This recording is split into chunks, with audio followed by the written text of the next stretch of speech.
Bueno, quería en esta noche compartir con ustedes dos cosas.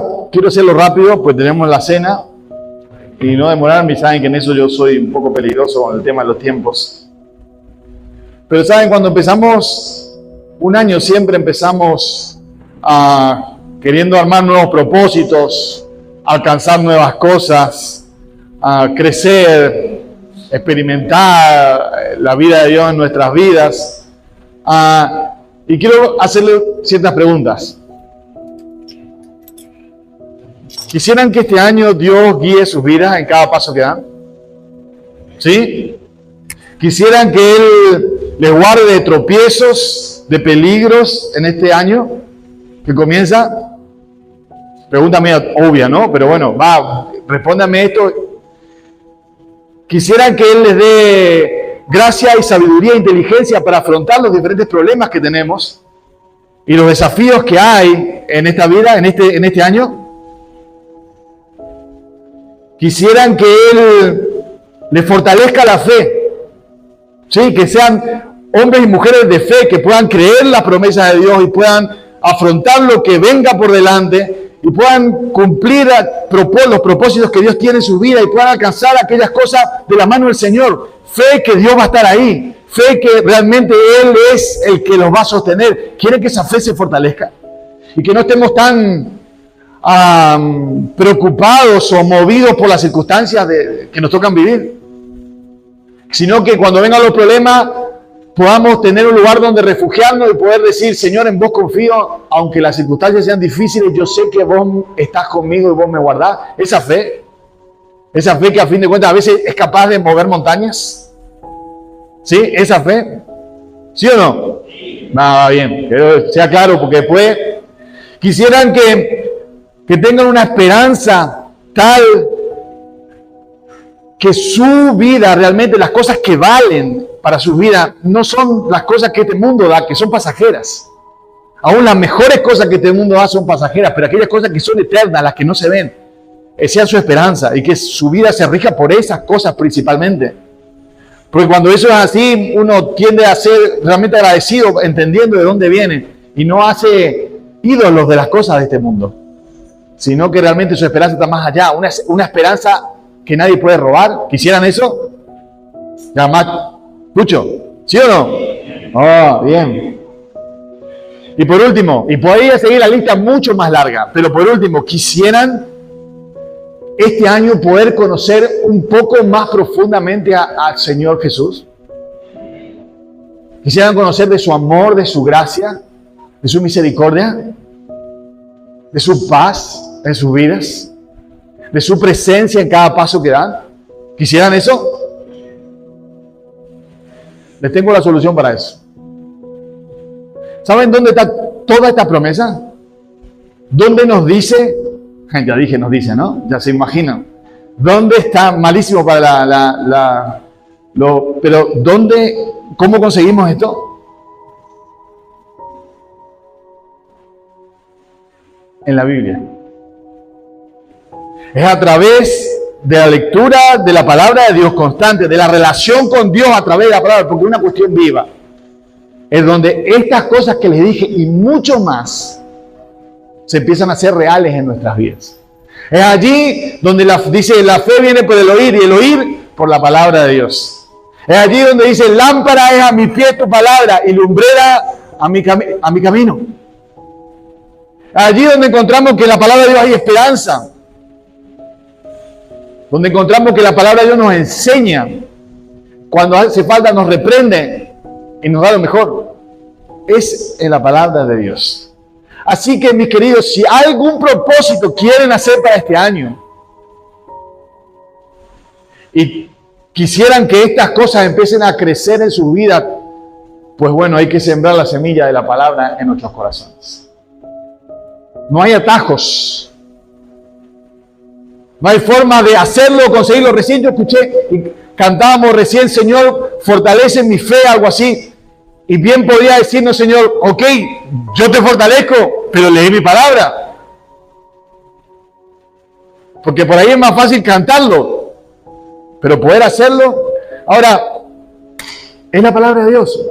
Ahora la pregunta es, ¿por qué nos cuesta muchas veces tanto tener un hábito de leer la Biblia? ¿Por qué luchamos tanto muchas veces por fortalecer un hábito de poder leer la Biblia constantemente y que la Biblia sea realmente ese pan de vida en nuestras propias vidas que necesitemos cada día más? Y hay varias razones, yo voy a nombrar algunas simplemente. La primera, que la lectura de la Biblia, aparte de ser un ejercicio intelectual, porque sin duda Dios planta su palabra en nuestra mente intelectualmente y usa nuestro intelecto, Él nos ha hecho así. Por eso se comunica de forma justamente escrita, especialmente. Pero a su vez también no debemos olvidar nunca que la lectura de la palabra de Dios, de la Biblia, es un ejercicio espiritual. Que se produce en una conjunción en nosotros, entre nuestro espíritu, nuestra mente y nuestra alma, trabajando juntos para que Dios pueda hablarnos a través de su palabra. Por consiguiente, va a haber algo que siempre se va a oponer a ese ejercicio espiritual. Varias cosas. El mundo que nos rodea, el diablo que se opone y sin duda nuestra propia carne, nuestro propio yo, nuestra propia naturaleza, que le cuesta muchas veces sujetarse, disciplinarse y perseverar. Y son cosas que vamos a tener que luchar. Pero saben, pero por sobre todas las cosas, y eso me gustó mucho, creo que Vivi fue la que compartió, ahí decía algo de esto. Sobre todas las cosas, y esto creo que tenemos que ser bien honestos con nosotros mismos, la principal razón por la que nos cuesta leer la Biblia es porque todas estas cosas que les dije que todos queremos, que ustedes dijeron quiero, en realidad en nuestro corazón a veces las terminamos queriendo mucho menos que las cosas que nos dan del mundo. ¿Me explico? En realidad el problema de por qué nos cuesta leer la Biblia es un problema de prioridades y de motivaciones de amor de nuestro corazón. Porque lo que amamos más es lo que más vamos a buscar para nuestra propia vida.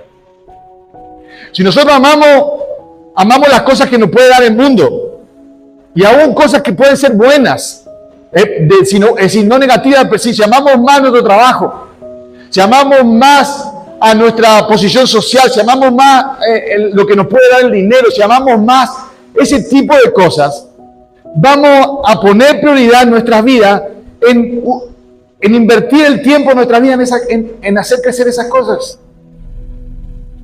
Y vuelvo a decir, ninguna de las cosas que hay que son malas. Pero cuando nosotros amamos más al Señor y amamos más querer conocerle más y amamos más querer que nuestra fe se fortalezca y amamos más el deseo de que Él guíe nuestras vidas porque entendemos que vivimos en un mundo peligroso que necesitamos de su vida, cuando empezamos a entender eso es donde nuestro corazón de forma mucho más natural va a empezar a buscar leer la palabra de Dios, va a empezar a buscar más de su presencia en Él. A fin de cuentas, todo se reduce en la palabra que el Señor enseña. Donde esté vuestro tesoro, pues allí estará vuestro corazón.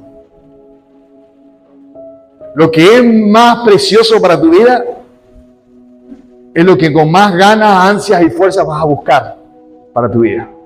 Aquello que crees que es lo más valioso, lo más importante para tu felicidad, lo más importante para sentirse pleno y satisfecho, es lo que vas a poner primero, va a ser tu prioridad, y lo que más fuerza y tiempo vas a dedicar. Pero cuando entendemos que lo principal y primordial es el Señor, y que todo lo demás es añadido por Dios, entonces empezamos a buscarle primero. Había un gran hombre de Dios que se llamaba George Mueller, un escocés. Un hombre que creó y llevó adelante, yo no me acuerdo si más de 200 orfanatos ya por el 1800 en Escocia. Un hombre de Dios realmente, un hombre que oraba, hermano, oraba con una fe y Dios respondía. Un hombre que tiene una relación con Dios. Y él cuenta en su historia, su testimonio, que él, muchas veces era un hombre de mucho trabajo, un hombre que era de buena posición económica y él entregó todo para crear estos orfanatos. Pero llegó un momento que todo lo que tenía, que era bastante, ya lo había gastado todo y no tenía más nada. Entonces no le quedó otra que empezar a vivir por fe. Pero no para él, sino para la gente, los niños que él sacaba de la calle. Y dice que, y usted, el que puede leer la historia de John Mueller, búsquela, aún en internet hay gratis. Dice que historia tras historia de cómo Dios respondía una tras otra a las oraciones de John Mueller. Cuento una simplemente. Un día era la noche y no tenía más nada de comer en uno de los primeros orfanatos que él tenía, y viene una de las que trabajaba con él y dice: hermano Mueller, no tenemos más nada para mañana los chicos. Y eran alrededor de 250 chicos. No hay nada, no hay más nada. ¿Y qué hacemos? Y como él hacía siempre, y vamos a pedirle al que todo tiene, el que todo puede. Arrodillémonos y pidamos. Eso en realidad la gente que trabajaba con él les molestaba un poco, porque él parecía muy quedado, ¿no? Pero él se arrodillaron esa noche, oraron, a la mañana siguiente se levantaron así y de golpe golpean la puerta del orfanato. Y abren la puerta y un hombre dice: mire, aquí está el orfanato. Sí, bueno, resumida cuenta, el hombre pasaba con su carreta con la comida para llevar a vender al mercado. Y en el frente a la puerta, la carreta se rompe una rueda. Y la carreta queda ahí con la comida. Y en ese momento Dios le habla a este hombre: deja eso que es para este lugar. Entonces el hombre golpea la puerta y le cuenta esto a la mujer, a la señora que le recibe, que es la que había orado con él. Y en ese momento se da cuenta que Dios responde. Miren, historia como esa, en la vida de este hombre hay una tras otra. Pero ¿a qué voy con todo esto? Él decía esto: después de muchos años de aprender, de cometer errores, equivocarse, él decía: mi primer y principal trabajo, y miren que tenía trabajo así, responsabilidades, más de 4.000 niños pasaron por esos orfanatos. Mi primer y principal trabajo es hacer mi alma feliz en la presencia de Dios cada mañana. Si yo logro hacer eso cada mañana delante de Dios en oración y con la palabra, el día ya está ganado. Ya no hay nada malo que pueda pasar, no hay prueba que no pueda afrontar, no hay dificultad que no pueda superar, no hay victoria que no pueda alcanzar, si mi alma está feliz en la presencia de Dios cada día. Mi querido, el cristianismo es bien sencillo. Es tan sencillo que a nosotros los seres humanos nos cuesta tanto querer entender cómo funciona y querer ganarnos cosas para Dios. Cuando Dios lo que quiere de tu vida es que simplemente seas su hijo o su hija. Quiere pasar tiempo contigo. ¿Cómo lo haría vos como papá o mamá? ¿Qué es lo que más querés disfrutar de tus hijos?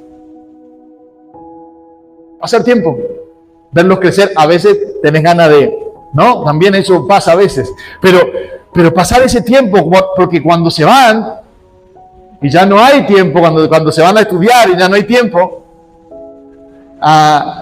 uno supongo que reacciona más todavía, se da cuenta de esa verdad, porque esa es la cuestión, y eso es lo que Dios quiere con nosotros, ¿saben? Pasar tiempo. Él quiere hablarnos y que le hablemos, porque es en esa interacción, porque de eso se trata a fin de cuentas la vida cristiana, de una relación con Dios. Y nada más simple, pero a su vez nada más poderoso que una relación profunda de amistad y de amor filial entre unos hijos imperfectos y llenos de dudas y problemas, y un Padre todopoderoso, lleno de misericordia, de paciencia, de amor y de bondad. Amén. Así que les animo, empieza el año, empiece a leer la Biblia. El miércoles pasado justamente di algunos tips sobre eso. Después les comparto en el grupo. Pero el que nunca leyó la Biblia, empiece por el Nuevo Testamento, léase todo el Nuevo Testamento. ¿Saben? El Nuevo Testamento, leyendo alrededor de 15 a 20 minutos por día, todo el Nuevo Testamento lo lees en 3 meses. ¿Qué son 3 meses de tu vida? ¿Te animás a darlo al Señor? ¿Qué son 15, 20 minutos de tu día? ¿Te animás a darle al Señor? Teniendo todos estos beneficios que acabo de leerte y muchos más. Dice el profeta, mi pueblo perece porque le faltó conocimiento. Gran parte del problema de la iglesia del Señor hoy día es porque ignora las Escrituras. Por eso se mezcla, por eso es engañada, por eso se confunde con el mundo, por eso no sabe qué está bien y qué está mal, por eso no sabemos cómo criar a nuestros hijos, no sabemos cómo aconsejar realmente, no sabemos cómo, porque ignoramos las Escrituras. No seamos ignorantes, sino volvamos a hacer lo que fue hace mucho tiempo, lo que marcó al pueblo de Dios, llamado también el pueblo del libro. Que la Biblia no sea simplemente un adorno allí. Y para el que no quiera el papel y la hoja, hay aplicaciones buenísimas, inclusive con planes de lectura como Bible Boxes, ¿sí? Con planes de lectura que vos elegís el plan y él te va avisando todos los días qué parte tenés que leer, cosa de no olvidarte. Aprovechen, miren, disfruten, para que vos tengas tu Biblia en tu mano. Hoy parece tan común. ¿Saben? No mucho tiempo atrás, 200, 300 años atrás, hubo gente que tuvo que dar su vida para eso. ¿Saben? Hubo gente que tuvo que entregar su vida para que vos y yo tengamos hoy nuestra Biblia en la mano. Y esa fue la historia del pueblo de Dios siempre. La Biblia siempre fue muy atacada, justamente porque en ella hay vida, porque en ella Dios se revela. Y hoy lamentablemente aún la iglesia parece que se ha olvidado de eso. Vive de emociones y de cosas que están muy bien, pero no podemos dejar de lado las Escrituras porque son la base, ¿sí?, para edificar nuestras vidas. Así que, dicho eso, quiero ahora ir al pasaje que quería compartir, pero quería aprovechar el primer culto. Si alguien tiene dudas cómo empezar a leer la Biblia o qué tiene que hacer, me escribe, me llama o habla con algún otro hermano y con gusto le ayudamos. Por ahí alguien dice, no, mira, yo no me animo a leer solo al principio. Bueno, ya buscaremos a alguien que pueda leer con vos tranquilamente y va hablando. Alguien dice, pero yo leo y no entiendo. No te preocupes, es normal que al principio no entiendas. Léelo, pedí a Dios que te muestre. Orá cuando lees y vas a ver que Dios va a empezar a revelarte. Pero hacelo, que nada impida que puedas hacerlo. Dicho eso, ahora sí, hablando de Biblia, vamos a nuestras Biblias. Y saben, estamos en el capítulo 13 de Mateo, no me olvido yo. Capítulo 13 de Mateo, no, seguimos. Capítulo 13 de Mateo, hoy día, pero voy a hacer, tengo más acá, pero voy a hacer rapidísimo. Escuchen, Jesús empieza aquí. Vieron que vimos un montón de señales de persecución, de gente que quería hacerle daño a Jesús, de milagros que Jesús hacía. Pero ahora Jesús va a utilizar el capítulo... Mateo, en este capítulo 13, va a colocar 7 parábolas. Jesús le gustaba mucho enseñar en parábolas. Y Mateo la va a colocar junto acá, estas 7 parábolas. Y yo voy a hablar solamente de la primera de ellas hoy. Y voy a explicar qué es una parábola, un método de enseñanza que a Jesús le gustaba mucho. No fácil de hacerla, no fácil de usarla, pero Jesús la usaba como nadie. Y ahora voy a explicar un poquito de eso. Pero la primera de ellas, en el versículo 1 del capítulo 13, dice, ¿lo tienen ahí? Sí, ¿están acá o no? Sí, bien. Dice así: aquel día salió Jesús de la casa y se sentó junto al mar. Posiblemente la casa en la que estaban es la casa de Pedro. ¿Se acuerdan que habíamos hablado? Y se le juntó mucha gente. Y entrando él en la barca se sentó. Y toda la gente estaba en la playa. Y les habló muchas cosas por parábolas, diciendo: he aquí, el sembrador salió a sembrar. Y mientras sembraba, parte de la semilla cayó junto al camino. Y vinieron las aves y la comieron. Pero parte cayó en pedregales donde no había mucha tierra y brotó pronto, porque no tenía profundidad la tierra. Pero salió el sol, se quemó y porque no tenía raíz, se secó. Y parte cayó entre espinos y los espinos crecieron y la ahogaron. Pero parte cayó en buena tierra y dio fruto, cual a 100, cual a 60 y cual a 30 por uno. El que tenga oídos para oír, que oiga. Amén. Y después saltea, porque en ese momento, pero voy a contar la introducción. Imagínense, había mucha gente siguiendo a Jesús. Entonces Jesús va a buscar una mejor plataforma para enseñar. Entonces se va a la orilla del mar, un lugar que le era conocido, y especialmente le era conocido a los discípulos de Jesús.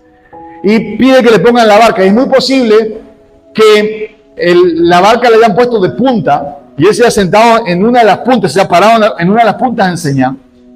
Interesante esto, leí el otro día la historia, que los primeros púlpitos, cree que de ahí viene el tema de lo que hoy tenemos como púlpito, la costumbre, pero le decía que los primeros púlpitos lo hacían en forma de bote, justamente rememorando esto que Jesús usaba como púlpito natural, si se quiere, de lo que era su lugar de predicación.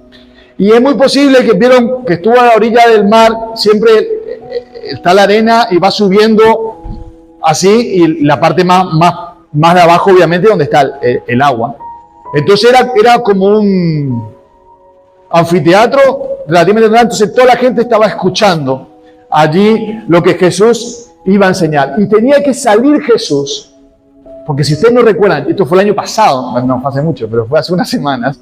Si ustedes no recuerdan, la gente se le encimaba a Jesús, quería tocarlo para que lo sane. Entonces él tenía que tomar cierta distancia, porque su propósito ahora era enseñar. Y ahora imagínense allí Jesús en la barca, en la punta de la barca, posiblemente agarrado de algo para no caerse porque se movía, y allí, y los discípulos sosteniendo la barca, y allí un montón de gente, ¿sí? Sentada en la arena, parada, donde termina la arena, todo expectante, viendo lo que ahora el Señor iba a enseñar. Y Jesús empieza enseñando de una forma que en ese tiempo era bastante común, pero no muchos igual, aún así la podían usar de la manera que la usaba Jesús. Y va a enseñar en parábola. Es decir, ¿qué es una parábola? Yo noté porque a la parábola generalmente tiene algunas características. La primera característica es que generalmente enseñan una verdad, apunta a una verdad puntual. Pero a su vez, la parábola también puede tener verdades secundarias que tienen que ver y se interrelacionan con esa verdad principal. Anoté una definición para no liarme.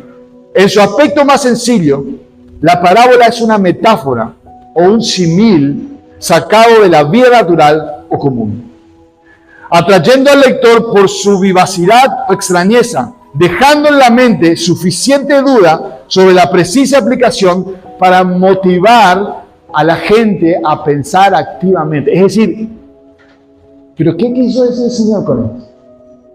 Y la gente queda pensando. Pero piensen, cuando ustedes leyeron la parábola, ¿quién leyó la parábola? ¿Alguna parábola? No, me imagino, yo espero que alguien más haya leído alguna parábola, porque si no alguna parábola ha leído, la del sembrador, todos conocemos, ¿cierto? Eso lo escuchamos en algún lado, eso clavado que lo conocemos. Ahora, no te hace decir, ¿y qué exactamente quiso decir? Es más, hasta tal punto que hasta hoy estamos discutiendo qué exactamente quiso decir el Señor. Pero la otra característica de la parábola es que la gente que escucha una parábola la recuerda. Es muy fácil para el oyente recordarlo una parábola. Cualquiera de nosotros que hayamos leído una vez cualquiera parábola, nos vamos a acordar de la historia. Después no me pregunten, no es que vamos a ver todo lo que significa, pero que la historia que nos vamos a acordar y las vamos a recordar. Por eso Jesús usaba esto. Es más, los discípulos, no lo voy a leer, pero los versículos que siguen ahí, los discípulos le preguntaron al Señor, ¿por qué enseñan en parábola? Porque al principio ellos tampoco entendieron. Y Jesús va a dar una explicación diciendo, miren, al que tiene algo se le da más, y al que no tiene nada no se le da nada. Pero Jesús lo que está en realidad, traduzco lo que está diciendo mejor, Jesús lo que está diciendo, miren, yo hablo en parábolas para que la gente quiere saber, sepa y sepa más. Pero aquello que no le interesa, que lo poco que sabe, que mejor que lo deje.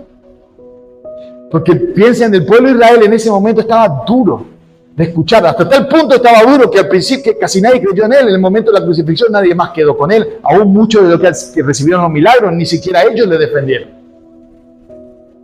Pero Jesús quería enseñar, pero él entendía, y esto es un principio, van a recibir la palabra, y ahora de eso se trata la parábola que él va a hablar. La primera palabra, aquellos que tengan el oído y el corazón dispuestos a escuchar lo que Dios quiere decir. Aquellos que vengan con una disposición de corazón de escuchar, realmente estar dispuestos a aceptar y obedecer aquello que Dios le está diciendo en su palabra. Aquellos que tienen ese corazón, pues son aquellos que van a recibir más de parte del Señor. En cambio, aquellos que vienen cerrados, aquellos que vienen, bueno, ahora vamos a hablar detalladamente sobre porque Jesús va a dar esos detalles.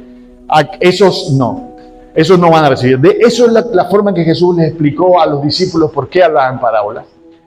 Y ahora, pero la verdad que esa primera parábola, ellos no la entendieron. Y Jesús, si no me falla la memoria, él llega a explicar dos parábolas, esta y la del trigo y la cizaña. Pero esta parábola Jesús las explica claramente. Y es muy conocida, aunque no en nuestro contexto, pero es muy conocida la parábola del sembrador también como la parábola de los terrenos. Y saben, en realidad tiene más sentido ese título para esta parábola. La parábola de los terrenos. Si ustedes escucharon lo que yo leí recién, escucharon, ¿qué lo escuchamos? Un sembrador salió a sembrar. El sembrador empezó, ¿saben cómo sembraba en ese tiempo? Se ponía la alforja acá, colgada así, de costado. Entonces metían y ahí, yo no vi, tampoco, y empezaba a tirar, ¿no? En la tierra. ¿Verdad? Pero es verdad que lo posible es tirar a la tierra arada, pero ni modo que había semillas que caían o junto al camino, o en lugares con yuyo y espinos, ¿sí? O en lugares con piedra.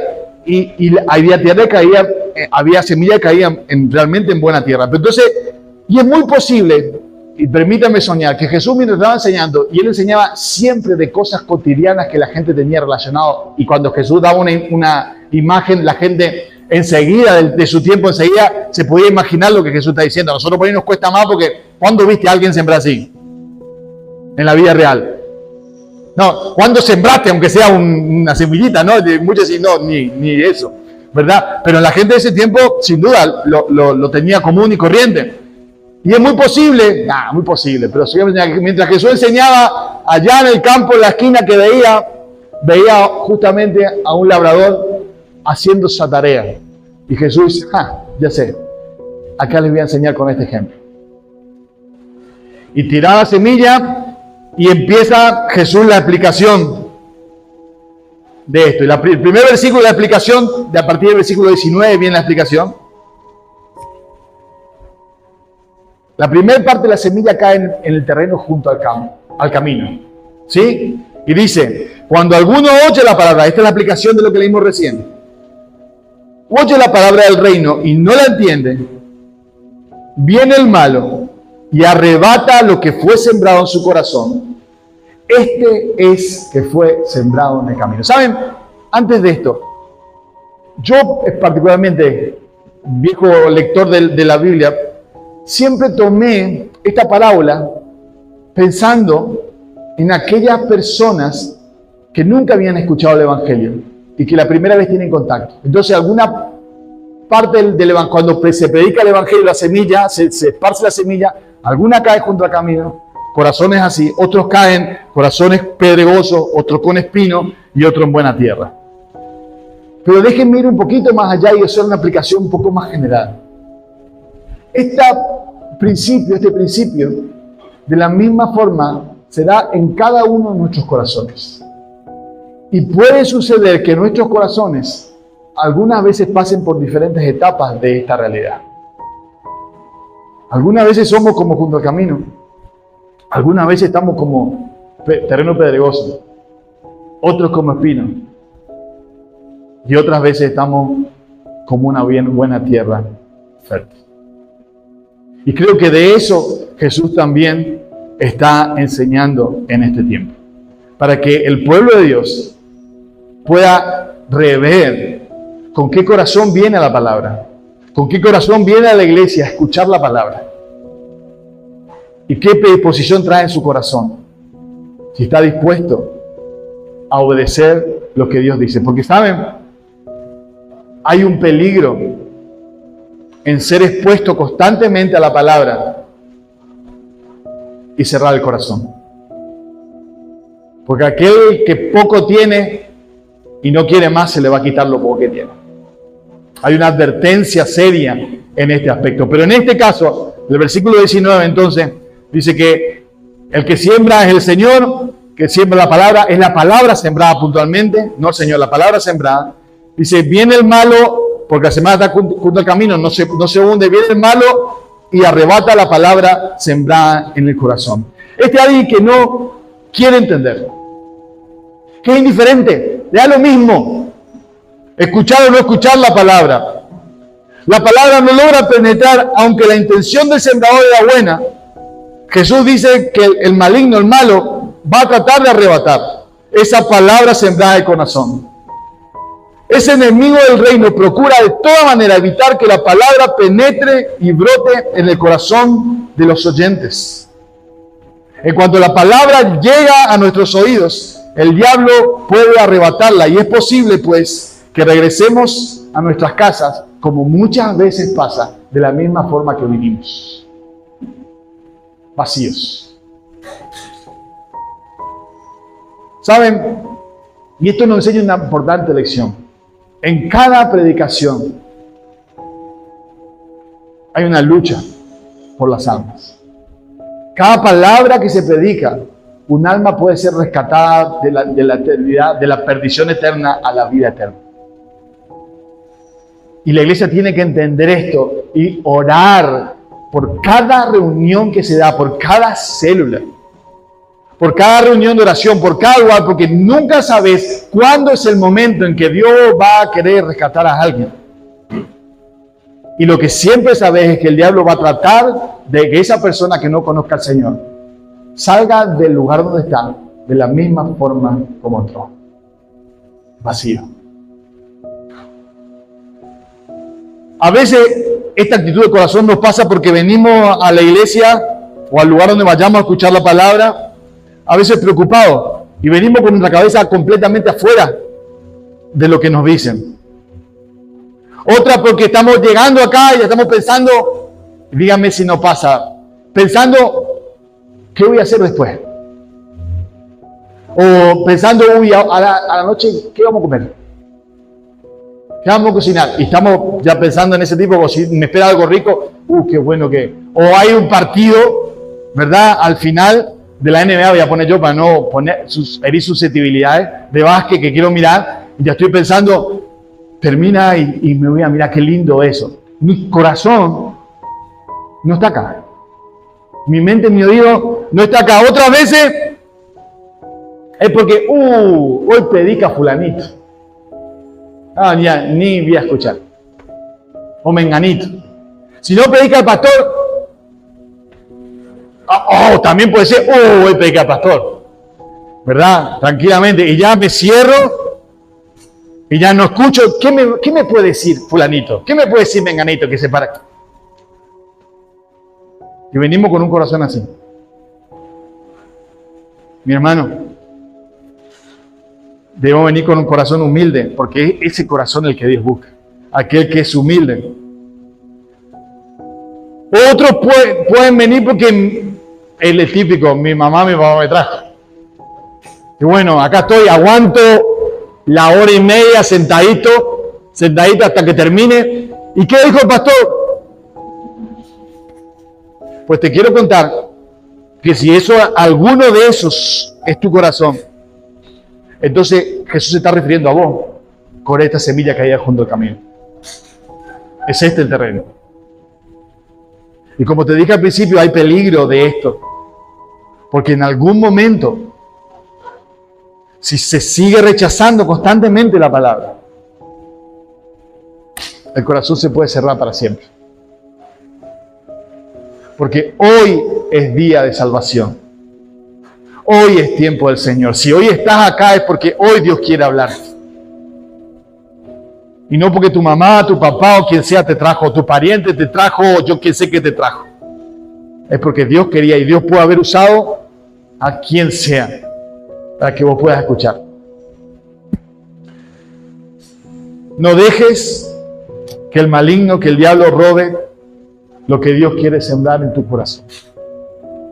No vuelvas a tu casa de la misma forma que viniste aquí. El segundo terreno, dice el versículo 20, y el que fue sembrado en pedregales, este es el que oye la palabra y al momento la recibe con gozo, pero no tiene raíz en sí, sino que es de corta duración. Pues al venir la aflicción y la persecución por causa de la palabra, luego tropieza. Este es el que crece rápido, no el que le gusta lo que escuchó. Y está contento porque, claro, le promete, imagínate, le prometen que sus problemas se van a solucionar, le prometen que todo anda bien y todo eso, pero apenas sale acá contento, cuando llega resulta que el caminar cristiano no es tan fácil. Y que hay pruebas y hay dificultades. Pero como no tiene raíz, no está dispuesto a rendir su vida.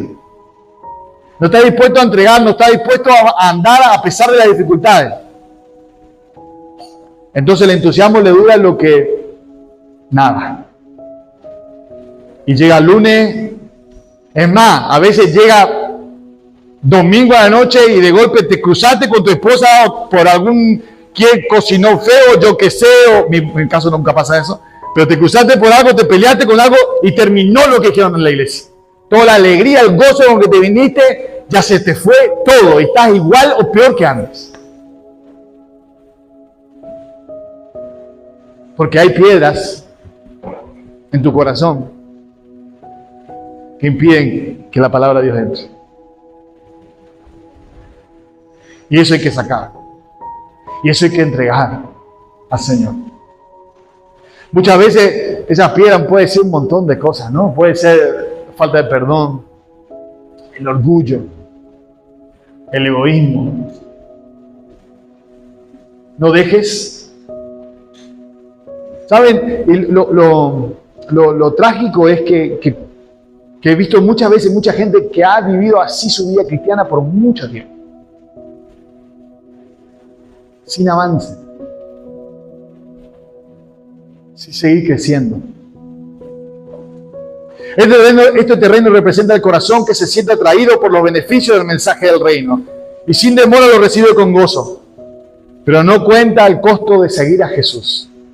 El negarse a sí mismo, el tomar la cruz. Cuando llegan, como le dije, las aflicciones o las persecuciones, enseguida vuelve atrás. La planta no crece. El tercero, un terreno con espinos y yuyos. ¿Saben? Generalmente, a ver, por ahí me corrigen lo que saben más, pero los espinos y yuyos crecen más rápido que la planta misma muchas veces. ¿Cierto? Entonces, esto es lo que pasa. Por eso los espinos terminan ahogando la semilla. El que fue sembrado entre espinos, este es el que oye la palabra. Pero el afán de este siglo y el engaño de las riquezas ahogan la palabra y se hace infructuosa. Claro, esto que estoy leyendo es lo que Jesús les enseña. Por la duda, si alguien no explique bien, lo que Jesús le está enseñando a los discípulos. Lo que acabo de leer, lo que Jesús está enseñando a los discípulos. Nuestros corazones, al igual que la parte del terreno entre espinos, puede ser ahogado por la exuberante vegetación de las preocupaciones, los placeres y los planes mundanos. Quizás nos guste de ver el Evangelio y deseamos obedecerlo, y sin embargo es posible que insensatamente no le demos ninguna oportunidad de dar fruto. Siempre, ¿saben? Son esta gente que escucha la palabra, la reciben, pero están tan preocupados por las cosas de afuera. Tanto buscan las cosas del mundo que enseguida lo que fue sembrado se muere. Y no produce fruto. ¿Saben? Y acá me detengo un poquito. Simplemente, estos tres primeros terrenos tienen la diferencia con el último terreno en algo fundamental. En que los tres primeros terrenos nunca producen fruto. siempre se muere antes. No llega al cumplir el propósito por el cual la semilla fue sembrada. Solamente en la última trae fruto. Una vida fructífera en Cristo.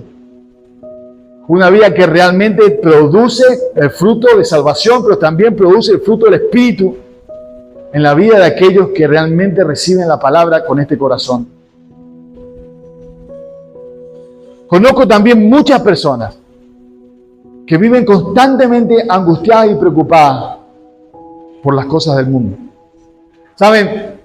Y esto hablé muchas veces, ¿no? Pero simplemente detallo. No, esta es una generación, yo creo, por lo menos me da la impresión, ¿saben? Estas últimas generaciones son las generaciones más miedosas que existen. Vivimos con miedo. Vivimos con miedo de que le pase a nuestros hijos, vivimos con miedo de lo que nos puede pasar, vivimos con miedo de la economía. Yo entiendo que Argentina sí, la verdad que es una prueba para todo eso, ¿verdad? Vivimos en aventura en ese aspecto, pero vivimos con miedo de todo. ¿Saben? Y el miedo no nos deja crecer. A ver, el miedo no es malo en sí, pero cuando el miedo nos domina es el problema. En cambio, cuando yo logro avanzar a pesar del miedo, es allí donde se produce en realidad la victoria. Es allí donde yo puedo experimentar a Dios. El salmista va a decir, en el día que temo, yo en ti confío. Es decir, tengo miedo, pero Señor, yo confío en vos. Mi corazón se agita, Señor, pero yo puedo descansar en ti.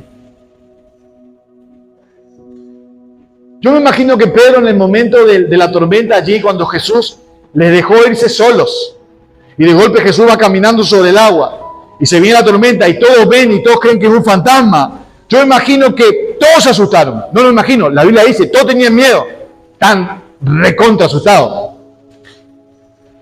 Y yo imagino que Pedro seguramente también tenía mucho miedo. Pero él fue el único que se animó a pesar del miedo que tenía, de poder decirle al Señor, Señor, si sos vos, decir que yo vaya contigo. Y Pedro fue el único que salió, que Jesús le dijo, ven. Y Pedro fue el único que se animó a salir y caminar sobre las aguas. Y experimentar lo que ningún otro ser humano, excepto Cristo, pudo experimentar. Andar sobre las aguas en medio de la tormenta. Y alguien puede decir, es verdad, sí, pero Pedro caminó un poco después de la tormenta y se empezó a hundir. Ah, sí, pero ¿cuántos pasos dio? Y lo más lindo, Pedro fue el único que pudo experimentar el abrazo de amor y de rescate del Señor cuando Pedro se estaba hundiendo. Jesús no lo dejó. Porque esa es la cuestión. Aún en el medio de la peor tormenta, la peor dificultad, Jesús no nos deja. Él nos abraza, nos rescata y nos levanta para seguir caminando. Pero para eso, mis queridos, debemos vencer aquellas cosas que todavía nos atan, ¿verdad? Ninguna de las tres dan fruto. Esa es la gran diferencia de las tres que leímos. Pero la última, con esto termino, mas la que fue sembrada en buena tierra, esta es la que oye y entiende la palabra y da fruto y produce a 100, a 60 y a 30 por uno. Esta última describe el buen terreno, aquel terreno que estaba preparado, que ya estaba arado y preparado para la semilla, aquel terreno que también estaba y que se regó para que pueda tener la semilla crecimiento y tenga fruto. ¿Saben? Ese es el corazón de aquel que viene dispuesto a que Dios le hable. Y viene con ese corazón humilde a reconocer que necesita de la voz del Señor. Necesita de la gracia y la ayuda del Señor. Pero también viene dispuesto a que cualquier cosa que Dios le diga, no solo creerla, sino también hacerla, obedecerla. Para no ser como Santiago va a decir, solamente oidores, sino también hacedores de la palabra. Y con esto cierro, simplemente. ¿Con qué corazón viniste hoy? Pero no solamente hoy, Si yo quiero desafiarte a que pienses, ¿con qué corazón vas a ir ahora, mañana, cuando te levantes, a leer en la palabra? Leo porque tengo que leer. O leo porque realmente quiero buscar. Leo porque quiero dejar todas esas preocupaciones en las manos del Señor. Leo porque quiero que mi corazón sea realmente una tierra fértil para recibir tu palabra. Pero también para que pueda evaluar con qué corazón venís cada domingo a la iglesia. ¿Con qué disposición de tu corazón venís a buscar a Dios? Realmente venís con sed, Señor, quiero ser como esa tierra para que la semilla de tu palabra pueda traer fruto. ¿Y saben qué fruto es ese? Es fruto del Espíritu en nuestras vidas. Es amor, gozo, paz, paciencia, benignidad, bondad, fe, mansedumbre, templanza o dominio propio. Es eso, es ser más parecido a Jesús. Es ser más parecido a nuestro Señor. ¿Con qué corazón venimos a Él? Muchas veces, ¿saben? En mi vida cristiana, muchas veces, vine a la iglesia. Yo creo que pasé por todos los tipos de corazón en ese aspecto. Yo me acuerdo que una época, era adolescente, recién me había conocido al Señor, había 2 años por ahí que conocí al Señor, y yo estaba mal con el Señor espiritualmente, pero algo que nunca dejé de venir a la iglesia. No me pregunten por qué, porque ni mi mamá me decía venir. Yo venía solo, pues yo venía. Pero yo me acuerdo que me sentaba en la iglesia donde iba, me sentaba y todo me parecía mal. La alabanza, horrible. El que predica, cualquier cosa. Todo lo demás, todo mal. Y pasé, me acuerdo, como 2 o 3 meses mal. Y no sé por qué iba a decir, me gustaba flagelarme yo solo, yo no entiendo. Pero gracias a Dios que fui, gracias a Dios que nunca dejé ir. Pero después que pasó ese tiempo y Dios empezó a orar en mi corazón, me pude dar cuenta que no estaba ni la alabanza mal, ni el que predica mal, ni los hermanos mal. El que estaba mal era yo. Era mi corazón. Estaba ahogado en espinos y lleno de piedra y bien cerquita del camino para afuera. Todo tenía. Por supuesto no recibía nada, no había fruto en mi vida. Pero cuando pude comprender eso, cuando pude ver esa verdad en mi vida, es cuando Dios empezó a sanar mi corazón y empezó a hablarme de nuevo y empezó a trabajar en mi vida. No sé cuál es tu caso hoy. Si viniste desconfiado, si viniste con desánimo, si viniste, bueno, voy porque voy, o si viniste con deseos realmente de buscar al Señor. Lo que yo espero y oro por esto, que sea como sea, que de esta noche puedas salir con algo de la semilla del Señor en tu corazón. Que te dé deseo y ánimo de buscarle, de buscar de su palabra, aunque sea un poquito más de lo que fue ayer. Y un poquito menos de lo que va a ser pasado mañana. Amén. Oramos. Señor, gracias.